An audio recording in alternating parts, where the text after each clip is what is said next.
What was the name of that factory? She asked, her voice barely audible. The 20th Century Motor Company, ma'am, of Starsonville, Wisconsin. Go on. We voted for that plan at the big meeting, with all of us present, 6,000 of us, everybody that worked in the factory. Stan's heirs made long speeches about it, and it wasn't too clear, but nobody asked any questions. None of us knew just how the plan would work, but every one of us thought that the next fellow knew it. And if anybody had doubts, he felt guilty and kept his mouth shut because they made it sound like anyone who'd opposed the plan was a child killer at heart and less than a human being. They told us that this plan would achieve a noble ideal. Well, how are we to know otherwise? Hadn't we heard it all our lives from our parents, our school teachers, our ministers, and in every newspaper we ever read, and every movie, every public speech? Hadn't we always been told that this was righteous and just?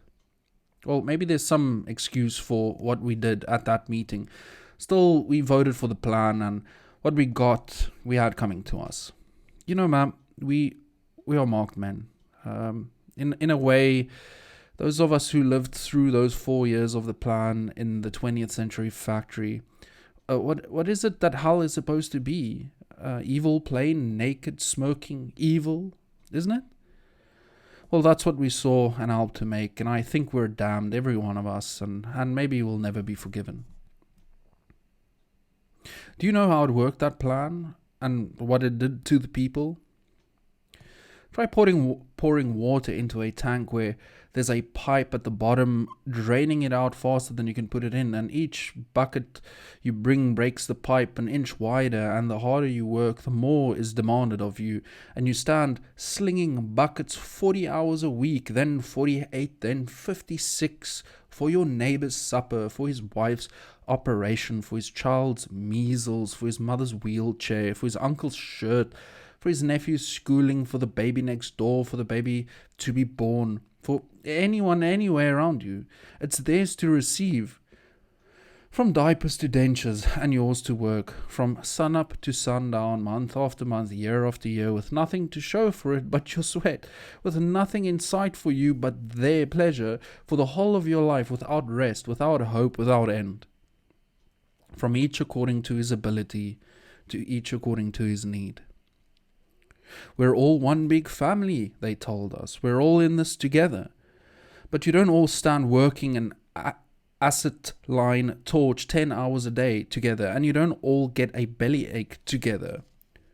What's whose ability and which of whose needs come first?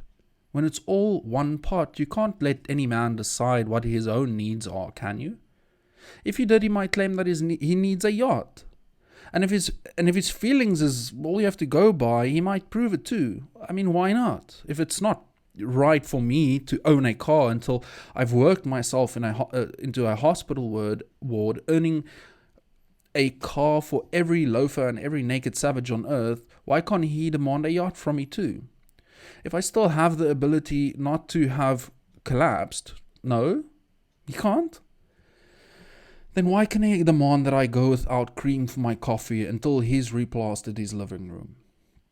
Oh well. Well, anyway, it was decided that nobody had the right to judge his own need or ability. We voted on it. Yes, ma'am, we voted on it in a public meeting twice a year. How else could it be done? Do you care to think what could happen in such a meeting? It took us just one meeting to discover that we had become beggars. Rotten, whining, snivelling beggars, all of us. Because no man could claim his pay as his rightful earning. He had no right to his earnings. His work didn't belong to him. It belonged to the family. And they earned him nothing in return. And the only claim he had on them was his need. So he had to beg in public for relief from his needs. Like a lousy moocher, listing all his troubles and miseries, down to the patched drawers and his wife's head colds, hoping that the family would throw him the alms. He had to claim miseries because it's miseries, not work, that had become the coin of the realm. So it turned into a contest among 6,000 panhandlers, each claiming that his need was worse than his brother's. How else could it be done? Do you care to guess what happened? What sort of men kept quiet, feeling shame, and what sort got away with the jackpot? But that wasn't all. There was something else that we discovered at the same meeting. The factory's production had fallen by 40% in that first half year. So it was decided that somebody hadn't delivered according to his ability. Whom? How could you tell it? The family voted on that too. They voted which men were the best, and these men were sentenced to work overtime each night for the next 6 months. Overtime without pay, because you weren't paid by time and you weren't paid by work, only by need. Do I have to tell you what happened after that? And into what sort of creatures we all started turning, we who had once been human? We began to hide whatever ability we had, to slow down and watch like hawks that we never worked any faster or better than the next fellow. What else could we do? When we knew that if we did our best for the family, it's not thanks or reward that we'd get, but punishment. We knew that for every stinker who'd ruin a batch of motors and cost the company money, either through his sloppiness because he didn't have to care or through plain incompetence, it's we who'd have to pay our nights and our Sundays. So we did our best to be no good. There was a young boy who started out full of fire for the noble idea, a bright kid without any schooling but with a wonderful head on his shoulders. The first year he figured out a work process that saved us thousands of man hours. He gave it to the family. Didn't ask anything for it either, but couldn't ask, but that was all right with him. It was for the ideal, he said. But when he found himself voted as one of the ablest and sentenced to night work because we hadn't gotten enough from him, he shut his mouth and his brain. You can bet he didn't come up with any ideas the second year.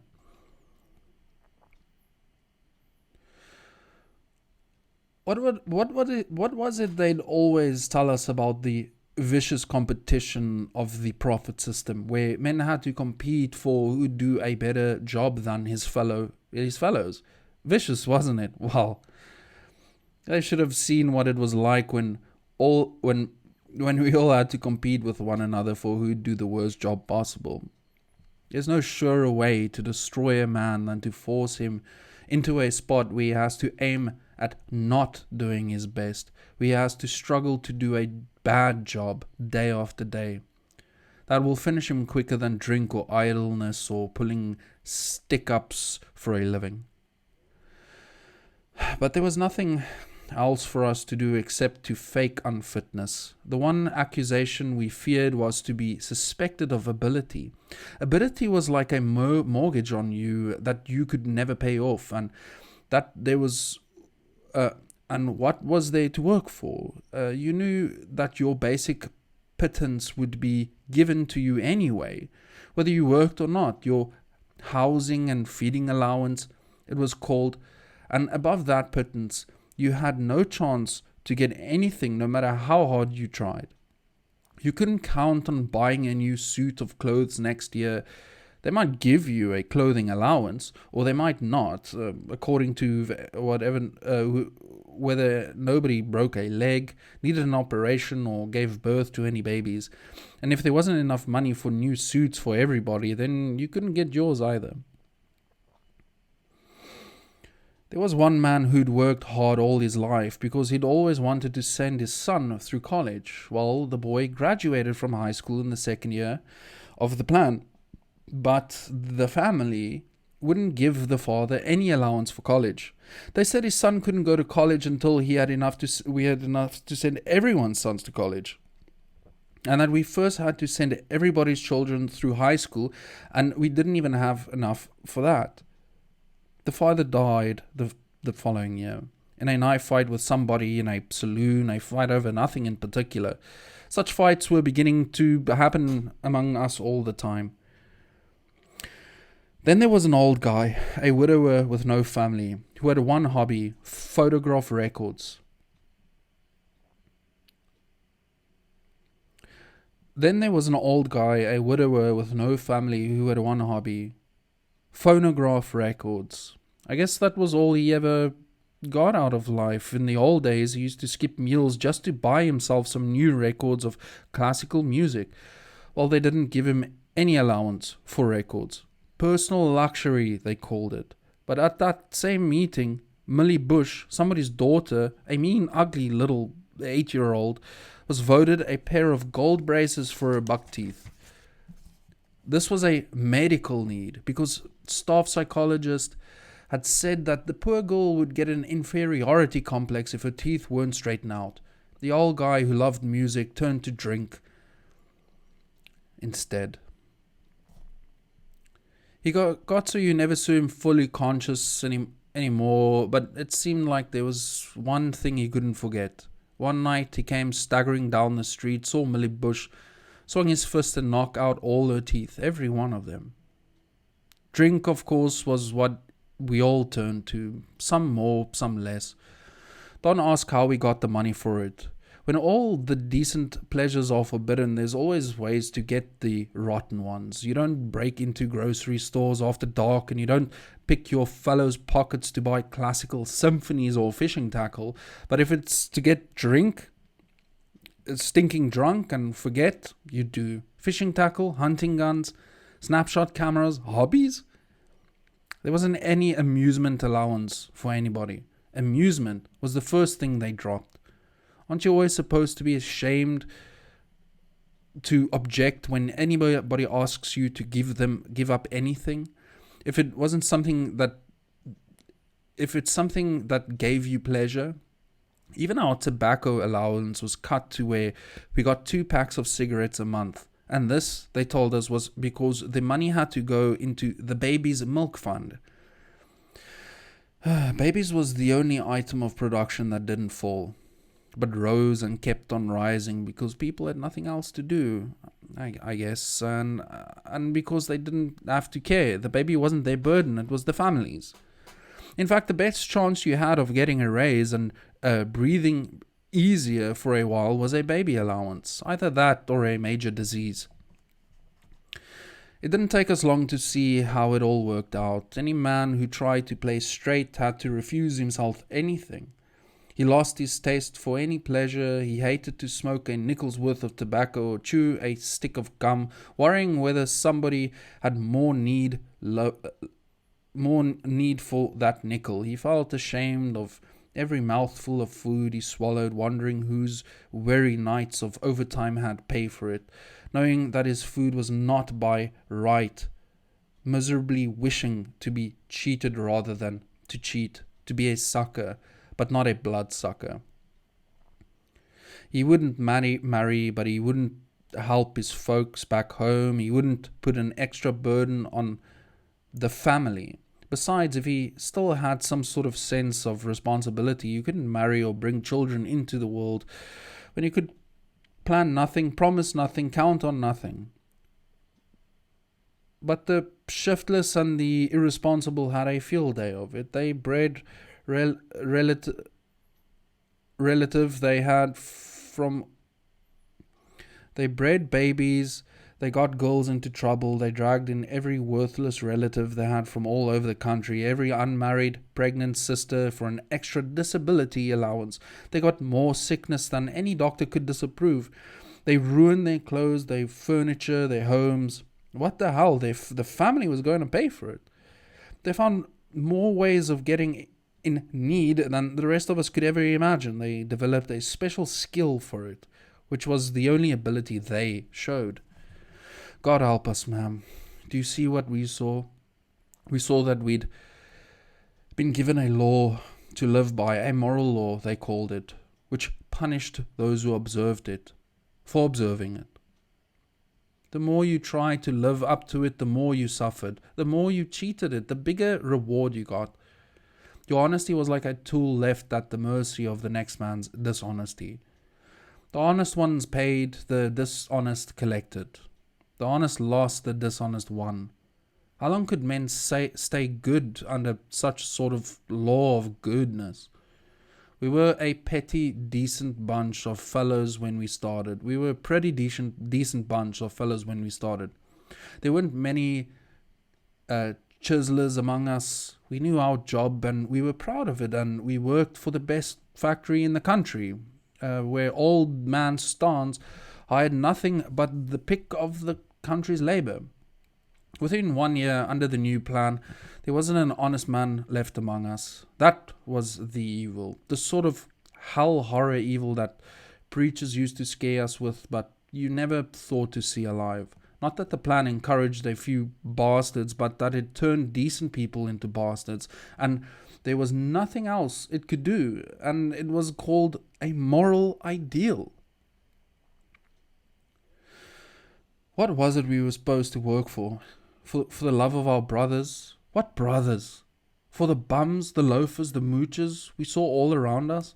And whether they were cheating or plain incompetent, whether they were unwilling or unable, what difference did it make to us? If we were tried for life to the level of their unfitness, faked or real, how long could we care to go on? We had no way of knowing their ability. We had no way of controlling their needs. All we had was that we were beasts of burden, struggling blindly in some sort of place that was half hospital, half stockyards, a place geared to nothing but disability, disaster, disease. Beasts put there for the relief of whatever, whomever chose to say was whichever's need. Love of our brothers. That's when we learned to hate our brothers for the first time in our lives. We began to hate them for every meal they swallowed, for every small pleasure they enjoyed, for one man's new shirt, for another's wife's hat, for an outing with their family, for a paint job in their house. It was taken from us. It was paid for by our provisions, our denials, our hunger.